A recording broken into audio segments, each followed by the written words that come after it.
Hey guys, a real quick how-to video. Just doing some work today on the Oso Valley, and there's a section on my layout where it goes from flex wall, from Kato to Kato flex track, so from Unitrack to flex track. And basically I wanted it because I wanted this radius curve which I couldn't have in Kato track. So you can see I've done one over there and it connects all the way around.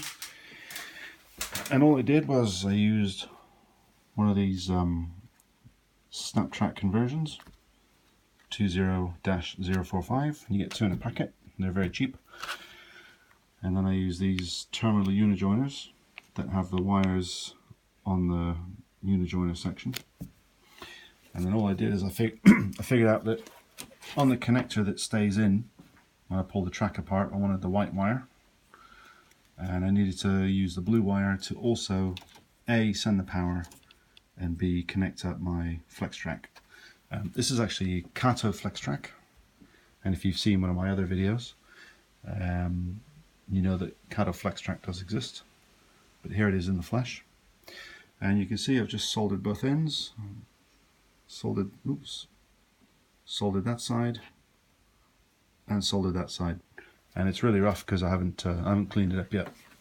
But if I show you over here,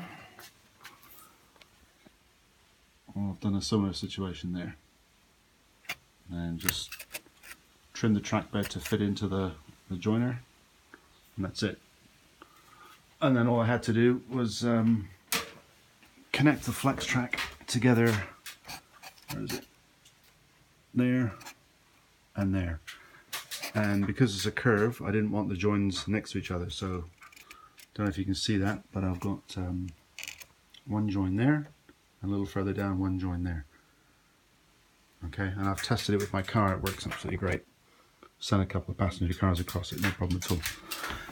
And that's it, and that way you can use it for, you can use this method for connecting the power where you have a flex track.